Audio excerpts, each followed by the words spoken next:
You know who you are and where you want to go. You've already spent a great deal of time thinking about it. You've been working on the parts of your personality that will make you better. Working on your attitude, working on your health, working on your time management skills, putting it all down on paper. And you constantly see yourself in the place that you want to be. As you talk with yourself every day, how often do you ask, is what I am doing today getting me closer to where I want to be tomorrow? Am I making the daily adjustments necessary? Am I doing all that it takes? Will I keep on doing it until? Direction determines destination. Here's a question you need to ask yourself. Are all of the disciplines that I'm currently engaged in taking me where I want to go? What an important question at the beginning of the month, at the beginning of the week, at the beginning of the day. We say that self-discipline is self-control. It's self-mastery. Now, the payoff for practicing self-discipline is immediate. People think, well, geez, I get these rewards way down in the future. No. There's an immediate reward. There's a wonderful line in spiritual development that said, you are not punished for your sins, but by them. In other words, there are things that you do that are harmful to you that cause immediate detriment. But you're also rewarded for the good things that you do, and you're rewarded immediately. So what we know is when you practice self-discipline, you actually like and respect yourself more. And you know, and I know, that how you feel about yourself on a minute-to-minute basis. Do you feel that you're a good person? Do you feel that you're a likable person, a successful person? The more you like yourself and respect yourself and value yourself on a minute-to-minute basis, the better is your attitude, the better is your reaction to other people. You just feel happy inside. And wonderfully enough, when you practice self-discipline, when you exert yourself to do what you know you should do, even though there's endless temptations to do something fun and easy, when you discipline yourself to do it, your self-esteem goes up. You actually like yourself more. Your self-image improves. You actually see yourself as a better person. And of course, as you know, your self-image determines your performance. While there may be many answers to this question, the fundamental answer is the absence of discipline. Applying all that we know. That's the key word, discipline. Self-discipline. We might add one more word here, consistent. Consistent self-discipline. Better than knowledge is applied knowledge. And once we've applied our knowledge, we must study the results of that process. Apply our knowledge, study the results. Refine our approach. Finally, by trying and observing and refining and trying again, our knowledge will inevitably produce worthy results, admirable results. And with the joy and results of our efforts, we continue to apply, to learn, to observe, to fuel our ambition with the positive reinforcement of continued progress. Pretty soon, we'll find that we're swept into a spiral of achievement, a vertical rise to success. But for this whole process to work for us, we must first master the art of discipline, self-discipline, consistent self-discipline. It takes consistent self-discipline to master the art of setting goals, to master the art of time management, to master the art of leadership, to master the art of parenting and relationships. If we don't make consistent self-discipline part of our daily lives, the results we seek will be sporadic and elusive. It takes a consistent effort to truly manage our valuable time, or we'll be consistently frustrated. It takes discipline to conquer the nagging voices in our minds, the fear of failure, the fear of success, the fear of poverty, the fear of a broken heart. It takes discipline to keep trying when that nagging voice within us brings up the possibility of failure. People who are going to be really successful in the future are willing to make sacrifices in the present in order to guarantee that future.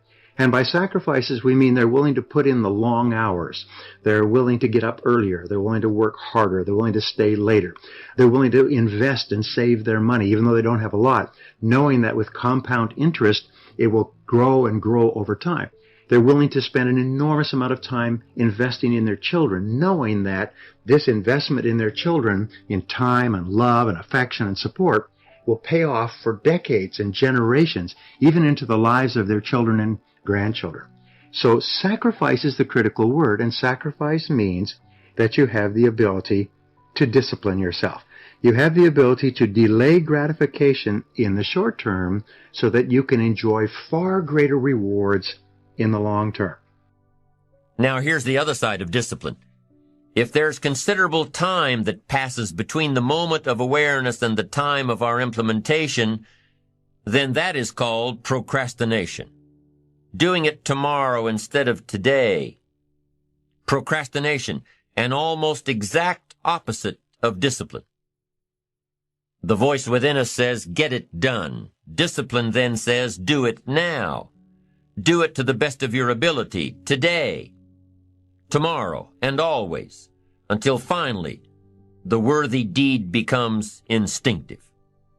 Procrastination says later, tomorrow, whenever I get a chance. In every circumstance we face, we are constantly presented with these two choices. Do it now or do it later. Discipline and procrastination.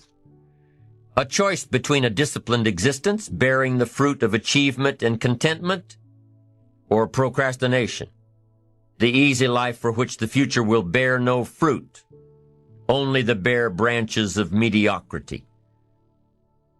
The rewards of a disciplined life are great, but they're often delayed until some time in the future. The rewards for the lack of discipline are immediate, but they are minor in comparison to the immeasurable rewards of consistent self-discipline. An immediate reward for lack of discipline is a fun day at the beach. A future reward of discipline is owning the beach. For most, we choose today's pleasure rather than tomorrow's fortune. So how can you get rid of the easy distractions? How can you keep your mind on what you're trying to do? How can you keep an attitude of doing it all and doing it now? How can you make the choice of discipline over procrastination? The person you see in your mind will be the person that you will be on the outside. And the wonderful thing is when you practice self-discipline, especially in exercise, for example, but even in hard work, your brain releases endorphins. And endorphins are called nature's happy drug. And it actually makes you happy to practice self-discipline, to take control of yourself and make yourself do the right thing and complete it. You feel good about yourself in the moment. And of course, the effect that it has on your future can be tremendous. Now, fortunately, self-discipline is a habit that you can learn with practice and repetition. If you do something over and over again, you eventually develop a habit. The difference between successful people and unsuccessful people is successful people have success habits. And the most important success habit they have is the ability to make themselves do what they know they should do at this time. And wonderfully enough, first, true discipline is not the easiest option. Most people would rather sleep until 10 o'clock than get up at 6. It's easier to go to bed late, sleep late, show up late, leave early. It's easier not to read. It's easier to turn on the television than to open a book. It's easier to do just enough than to do it all. Waiting is always easier than acting. Trying is always easier than doing. Imagine what life would be like if we didn't have to make our bed in the morning, or keep our garage clean, or pay our taxes, or show up for work tomorrow. Wouldn't it be fascinating if we didn't have to do these things? Wouldn't it be fascinating? What do you suppose would become of us? You're right. Not much. For whatever the reason, the system we live in and contribute to is designed to make the easiest things in life the most unprofitable. Profitable seems to be the most difficult. Our world is and always will be a constant battle between the life of ease and its momentary rewards and a life of discipline and its far more significant rewards. Each has its own price, the price of discipline or the price of regret. We will pay one or the other. What we wish we had done is the voice of regret, speaking in a sorrowful tone, at a time when there is no going back. This is regret. No second chance. No what would I do differently. Choose one or the other, but both will have their price, the price of discipline or the price of regret. One costs pennies, the other a fortune. The first lesson of discipline is that it isn't the easiest option. The second lesson of discipline is that it's a full-time activity. And we've said that the best form of discipline is consistent self-discipline. You see, the discipline that it takes to make your bed every day is the same discipline necessary for success in the world of business. The discipline to organize your garage is the same discipline to organize your business. All disciplines carry through to affect all parts of our lives. Now, many people get into the habit of taking the easy way out, looking for shortcuts, and so on. So they actually get into a comfort zone of doing things that are harmful to their long-term future. And they actually feel uncomfortable completing tasks or starting on their most important jobs. However, when you get into a new comfort zone, it will be easier for you to practice the habit of self-discipline than it would be in the past for you to take the shortcut. Goethe, the German philosopher, once said that everything is hard before it's easy. Everything is hard before it's easy. So developing the habit of self-discipline is hard. And be patient with yourself, because you slip back all the time. All your life, you'll be slipping back. All your life, you have to fight this battle. You never get it to the point where it's locked in forever. Every morning you get up and that alarm goes off and you say, do I sleep a little longer or do I get up? Every time you look at a list of things to do, you say, do I start with the most important thing? As they say, do the worst first.